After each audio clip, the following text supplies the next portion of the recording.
Okay, welcome back to another early morning on Whitechapel Farm. Yeah, just going to tell you what we've done this weekend. We've had a lot of work done. We've got Owen who's going to be doing the dry stone walling. So he's been work hard on that, and Joe's going to take you through what he's been doing and how he got on. I'll show you some of the end results as well. To do that, though, we had to cut down a load of trees. We had to pollard some of the branches. You can see around me, we're very lucky enough to have on the farm some ancient woodland. And the ancient woodland does need some management. We've got loads of oak, some ash, hazel, willow, holly. We've even got a couple of Christmas trees growing. So we've got to kind of manage this. So as much as I want to get on and do loads of demolition on the farm and get cracking with all of that, we also have to do some of this. So we've got the electrician coming next week, so I'll leave that for next week. But this week it's all about the dry stone wall and clearing away some of the wood that's been cut down for that. So we'll introduce you to our electric chainsaw. I'm loving it. We'll show you what we've been doing with that and our wood chipper. It's a Forest Master. It's a really small one. It's the cheapest one we could get slash afford at the moment, and it did okay. But I wasn't, too impressed with the fact that it can only take stuff up to 50 millimeters squared. So it was really hard work having to cut everything down, and then we were left with a load of wood that's probably going to go into garden beds and things like that. So we'll kind of show you where we've got up to in terms of the wood and the management of all that old wood. We chopped it up, we've chipped it, we've put it onto the footpath. And then Owen got cracking with the wall, which took us a heck of a lot longer than we thought, just because where most of the wall had gone down and fallen into the burn, but also it scattered itself. Kieran and I kind of basically had to manhandle most of it up, and we probably carried a good couple of ton up there. Joe will explain more again on that later. So basically, we're going to take you up there now. Come and follow us. We're going to go up this slope, which I'm going to turn into a stepped area. We've got to do that just because this is a part of the woodland that we want to come and spend a lot of time in, and we don't want to be sliding up and down this. So I've got a few ideas of what I want to do. Joe's got a few ideas of how she wants to look. We'll probably end up coming somewhere in the middle of what we can do from a technical engineering point of view. I keep saying every video I'll stop at some point, but we really don't have a clue what we're doing here. We're kind of learning as we go, using experts as we go. But the big reason for using YouTube is, we've got thousands of experts out there, people that have done this kind of stuff before, people that are technically knowledgeable about how we do it. Put a comment in, tell us kind of ways you would do it, and then we'll see if any of us have got the same ideas of us, or if we think any of your ideas are so good that we'll take that on board and do it that way. And as I say every video, and I probably will say every video, give us a like, give us a share. The more people that these videos reach, the more experts we can get. And if you can comment and you're liking what we're doing and want to stay on this journey, give us subscribe as well, and we'll take you there. So onwards and upwards. Let's get on with the weekend.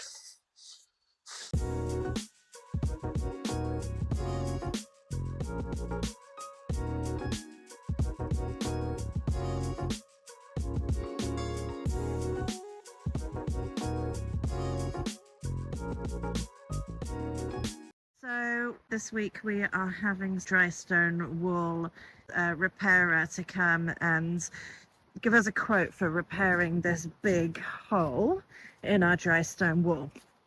So you can see here a big piece of wall that's fallen in. What used to be in front here, so you can see the area where there's no grass, exactly where the dog's walking now. This used to be a sheep dip for the farmer or farmers, generations of farmers that lived here before us. So as you can see, this is overhung by a lot of trees. You can see there's been some work to pollard the trees, so there's a couple of places where they've been cut back, but it's overhung, and we think that's probably ultimately what's damaged this wall. So the stones that are here, I pulled back over this morning.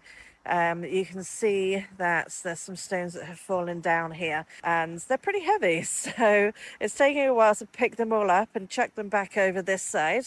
So when the stone mason comes, he can try and make use of some of them to rebuild the wall. So it's a much bigger hole now, so it's probably about 12 meters or so across. And that really is because when the wall was damaged previously, there was a piece that had fallen in, but actually the wall itself was damaged to the point of being unstable quite a long way either side.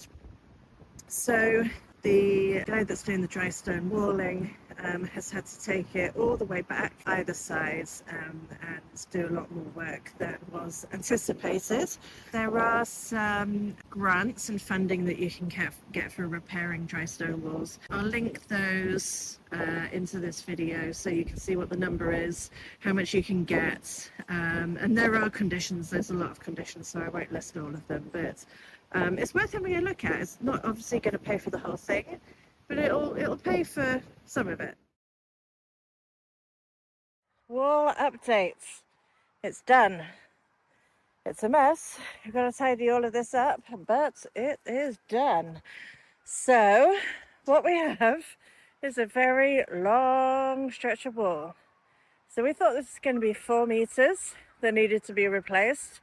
Once Owen, the dry stone waller, came in and started taking apart what was left of the old wall in this gap, he just realized that it was unstable further out than we'd thought, and when he started pulling rocks off, more started falling. It ended up taking him about 5 days of hard work, and David and Kieran had to get involved as well. So basically what had happened, because there is this drop, is that a lot of the stone had fallen not just down here onto the path that you can see there, but further down into where the stream is, and that was a mission to get out. So David and Kieran brought all of those stones out, probably we reckon a couple of ton of stones out of that stream bed area and up the hill,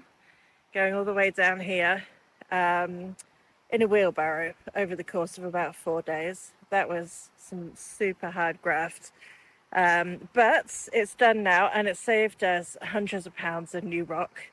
And ultimately, you know, why pay money to buy more when we've got it all? It's just down there.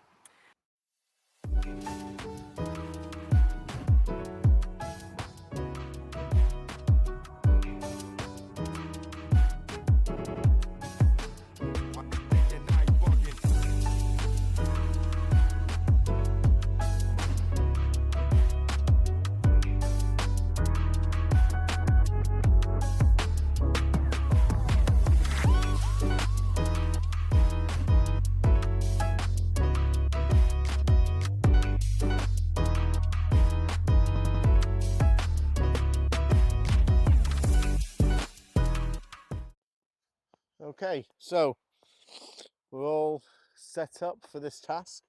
Don't know if you see it, so we've got the wood chipper out, got the chainsaw all lubed up, ready to go. I've got the generator out here just to run the wood chipper. It's electric wood chipper, which we thought was going to be better for us. Yeah, basically the plan now is to wood chip all of the small stuff. I'll put it on the path, I'll show you that later. All of the trees I'm going to just trim off, try and get some firewood out of them if I can. And what you can probably see there is the wall that Owen repaired. Absolutely great job. Sometime in the week I've got to clear all this stone away, get it onto the pile of stone that's near the barns, and yeah, it's a lot of work, but this is part and parcel of running what was a working farm. Sometimes there's areas we've got to clear up and clean, and yeah, so we'll get back cracked on with the time lapse, and yeah, hope you enjoy this bit of work, and yeah, go from there.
Okay, so there we go.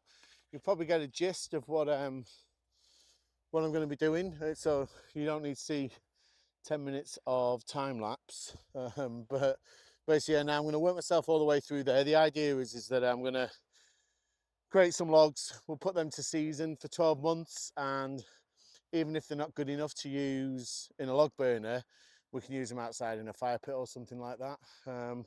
We'll create lots of little pegs for fire starters and the likes, and all of this wood chip is going to go onto the path, which I'll show you at the end. So I'm going to stop the video here.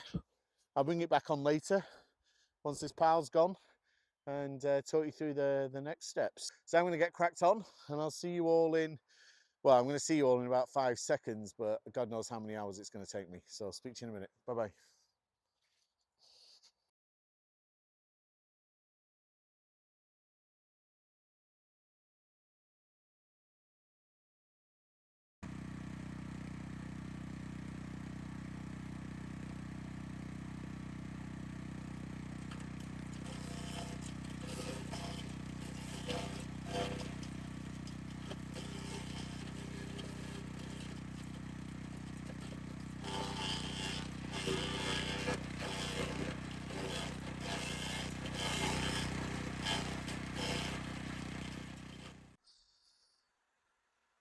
And there we are. So in 5 minutes there, that's a quick rundown of the weekend. As you can see, I worked really late last night, and yeah, it was quite dark when I finished, so was pretty tired this morning.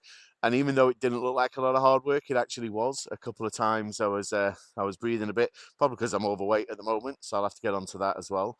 But yeah, as you can see, we've already raked in a couple of times the wood chip. The Woodmaster was better than I thought it was going to be, but it's still not good enough. You can probably see here we've still got piles of basically bracken and leftover branches is good enough for nothing other than putting in the bottom of garden beds. So when we do some of the raised beds for Joe, it'll probably go in there. But really, I want to wood chip it all. And the Forest Master, the electric one and the petrol version of the same size, can only do up to 50 mil, which is, it's roughly that. Anything more than this, and it really does struggle. I'd like to be throwing in everything that you see here, and not having to worry too much about whether it'll get caught up. But yeah, but in reality, the little pile that we did have, we've done quite a few meters of wood chip. It's starting to bed in and get a bit muddy. It's helping to dry the ground out. So I'm going to keep doing that through this whole footpath. But yeah, as Joe just explained, Owen's finished the wall. We had to do a bigger section than we originally thought. There was only about 3 meters. Make sure I don't slip here as I go past Joe. We only had to do 3 meters originally. But the more Owen took down, the more unstable the wall looked. And because the drop was literally pulling the wall down, we tried to put in this weaved wicker of stakes. Now, those stakes do go about half a meter into the ground, so they're not going anywhere. But I didn't want anything too big and too high, just because I didn't want to be able to hold up too much soil. So I kept that there. What I'm going to probably do at some point is put a small wall in at this stage, and we'll get 2 steps in. We can kind of plant that. I'll use some of the chuppings actually. That might be a really good idea to use some of the chippings to face the wall, so it kind of blends in with the dry stone wall a bit more. But it definitely will be a block wall with sand and cement mortar mix, and I'll probably put some of the old flags on top of it as coping stones. But yeah, Ollie's done. It's not Ollie, Owen. I keep calling him Ollie. I don't know why. Owen's done a great job. Actually, can we link his post? There we go. So we'll put Owen's Facebook page in the description. Clearly, you're only going to use his services if you're in Northumberland, but yeah, he's doing some great work, and yeah, I was really impressed. That wall's really good. We've had some positive feedback from some of the other farmers that are coming through the land, so that's great. Yeah, moving forwards now. So, as I said at the start, we've got the electrician coming over, and I've got to get ready now the plant room. So the next video is going to be all about prepping the plant room and getting ready for that. And then while I wait for the electrician to come in and get started, we'll be doing more demolition. So we'll probably be taking down the chicken coops and the walls round there. and clearing away some of the other rubbish, ready to start doing the big demolition. We've got an auction coming up in the next couple of weeks, so we've got some machinery that we're very much interested in. My poor old back can't be taking lugging tons of stone up slopes, but also um, Stretching the capability of B&Q wheelbarrows to the very max. yeah, the B&Q wheelbarrows are taking a bit of a beating, but more my back. I mean, we can always buy a new wheelbarrow. The back, unfortunately, won't keep doing it. But yeah, effectively, we're going to tie out this video now. Completed wall, chop down the trees. I'm about to get pulled by the dog. And what's just grabbed his attention. So we are going to be going on to the plant room and getting that done, and yeah, then focusing on more demolition and hopefully machinery. If we can get some machinery in to make our lives a lot easier, we will do. So wrapping up this video, thanks for sticking with it. As always, give us a like, comment, share, and if you really are enjoying it, hit the subscribe button. I don't know if we have a button or a bell that comes up yet. Hit the subscribe button, and yeah, keep following us, and we really appreciate your support. Thanks a lot. Have a great week.